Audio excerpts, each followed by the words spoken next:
اللہ صلی اللہ علیہ وآلہ وسلم وحب اہل بیتی، حب اصحابی رسول اللہ صلی اللہ علیہ وسلم وحب اہل بیتی. اب یہ کہ میرے اصحاب سے اور میری اہل بیت سے محبت کرو، اور پھر پیچھے جو حدیث بیان کی گئی اس کے مطابق شدید محبت کرو، تو یہ اسلام کی بنیاد ہے. اور اگر اس میں فیل ہو گئے تو پھر بیڑا غرق ہو جائے گا. اب دیکھو، ایک ہے خوارج نواصب، دوسرے ہے رافضی. کسی نے اہل بیت کی محبت کے دعوے کر کے، اگرچہ وہ محبت کے اندر جھوٹے ہیں، انہوں نے اپنا دھندا چلایا، اور صحابہ کا وہ ان کی کوئی سٹیج، ان کا کوئی مجلس خالی نہیں ہوتی کہ جس میں وہ صحابہ کا بغض نہ بیان کریں. وہ بھی مارے گئے. اور دوسرے وہ ہیں کہ جو اہل بیت کا بغض رکھ کر پھر صحابہ کی محبت کے دعوے کرتے ہیں، وہ بھی مارے گئے، فیل ہو گئے. مبارک ہو تمہیں اے سنیو، تم نے بیک وقت صحابہ سے بھی محبت رکھی اور حضور کی اہل بیت سے بھی محبت رکھی. یہ ہے سنی کا نظریہ کہ دونوں سے محبت، صحابہ سے بھی اہل بیت سے بھی محبت، اور وہ بھی ذات رسول کی وجہ سے. ذات رسول سے اگر کوئی جدا کر کے، یعنی اگر صحابہ نے مقام پایا اور اہل بیت نے مقام پایا تو ذات رسول صلی اللہ تعالی علیہ وآلہ وسلم کی وجہ سے مقام پایا.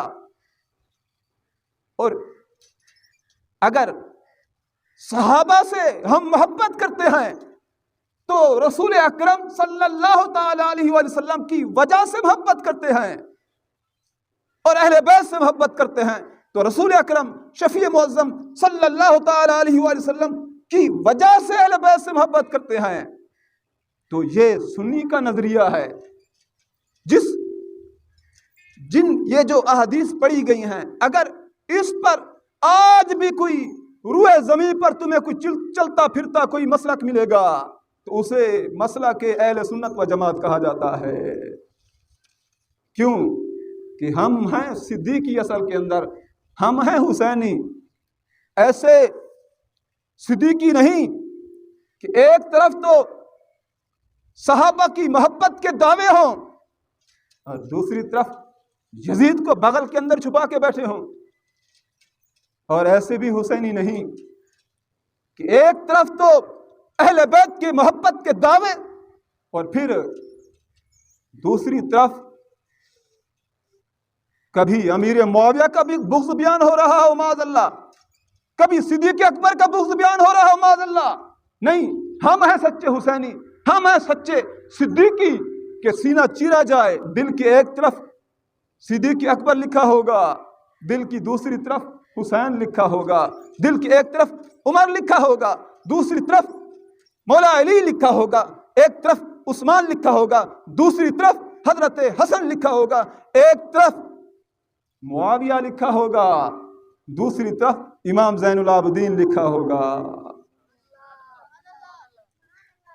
یہ ہے اہل سنت کا معیار، اہل سنت کی پہچان. اس واسطے بحمد اللہ ملا حق سے، بحمد اللہ ملا حق سے عقیدہ اہل سنت کا پڑھا ہے قدسیوں نے بھی، قصیدہ اہل سنت کا، زمین ہے اہل سنت کی، زمانہ اہل سنت کا، بنایا رب نے جنت میں ٹھکانہ اہل سنت کا. کسی کی ایٹ کی جانب نظر اٹھتی نہیں اپنی کہ ہم تو مدینے والے کے غلام ہیں، ماہ مدینہ اپنی تجلی عطا کرے. یہ ڈھلتی چاندنی تو پہر کی ہے کہ ہم مدینے والے کے غلام ہیں، اور جو مدینے والے کے در سے خیرات ملتی ہے وہ اتنا خیرات ملتی ہے کہ کسی کے دوسرے در پر جانے کی ضرورت نہیں پڑتی. کسی کی ایٹ کی جانب نظر اٹھتی نہیں اپنی.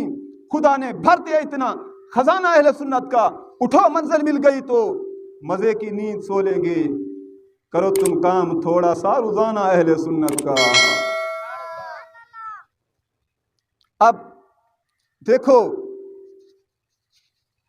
کتنا صحابہ کے بارے میں رضی اللہ تعالیٰ عنہ احتیاط کہ ذرا سی بے احتیاطی کے اندر کوئی ایسا جملہ منہ سے سرزد ہو گیا تو بندہ مارا جاتا ہے اور اس گڑھے میں گرتا ہے کہ پھر واپسی کے کوئی چانس نہیں ہوتے. اور ادھر اہل بیت ہے، اگر ان سے بھی ذرا سا کوئی ایسا معاملہ ہو گیا جس سے دل کے اندر بغض پیدا ہوا تو اس کی ساری زندگیوں کی نیکیاں برباد جاتی ہیں اور پھر وہ جہنم کا مستحق ہوتا ہے. تو اب سنو، میرے آقا علیہ الصلوۃ والسلام کا فرمان مستدرک للحاکم کے اندر یہ موجود ہے، کیا؟ ان اللہ اختارنی واختار لی اصحابا، کہ ازل سے اللہ نے مجھے چنا. محبوب فرماتے ہیں ازل سے اللہ نے مجھے چنا اور پھر مجھے چن کر میرے لیے میرے اصحاب کو چنا. پھر آگے فرمایا فمن ابغضهم فعليه لعنت اللہ والملائکۃ والناس اجمعین. جس نے بھی صحابہ سے بغض رکھا اس پر اللہ کی لعنت، اس پر تمام انسانوں کی لعنت، اس پر تمام فرشتوں کی لعنت، اور لا یقبل منہ یوم القیامت صرف ولا عدل، کہ قیامت کے دن اس کی نہ نفل قبول ہوگی نہ اس کا فرض قبول ہوگا. اب ایک حدیث بیان کر کے اب دیکھو دوسرے معاشرے کے اندر ہم ان کی جب تقاریر سنتے ہیں اور ان کے جو مغلظات ہیں اور پھر صحابہ کے بارے میں تبرہ معاذ اللہ جو کرتے ہیں، اس پر ہم اگر نظر دوہراتے ہیں تو پھر صحابہ کی آپس کے اندر جو اہل بیت اور صحابہ کی آپس میں جو محبت تھی، اس محبت کا کیا انداز تھا. اب سنیے، حضرت سیدہ عائشہ صدیقہ رضی اللہ تعالی عنہا فرماتی ہیں کہ رأیت ابا بکر، یعنی اپنے والد کے بارے میں فرماتی ہیں، رأیت ابا بکر یکسر النظر الی وجہ علی، کہ میں دیکھتی ہوں کہ میرے باپ حضرت مولا علی، حضرت صدیق اکبر رضی اللہ تعالی عنہ، میرے باپ مولا علی کے چہرے کو ٹکٹکی نگاہ لگا کر بار بار دیکھتے رہتے ہیں. وجہ کیا ہے؟ کہ جب بھی مولا علی سامنے آتے ہیں میرے ابو جان صدیق اکبر کی نگاہ حضرت مولا علی کے چہرے سے نہیں ہٹتی. اب دیکھو، عرض کرتی ہیں اپنے باپ سے حضرت ام المومنین سیدہ عائشہ صدیقہ رضی اللہ تعالیٰ عنہ کہ قلت لہو، کہ میں نے اپنے باپ سے عرض کی، یا ابتی، اے میرے باپ، رأیتا اراکا، کہ میں آپ کو دیکھتی ہوں، تکسر النظر الی وجہ علی، کہ آپ مولا علی کے چہرے کی طرف بار بار دیکھتے رہتے ہیں، نظر ہٹتی نہیں مولا علی کے چہرے سے. تو فقالا یا بنیا، حضرت صدیق اکبر رضی اللہ تعالی عنہ آپ نے فرمایا، اے میری بیٹی،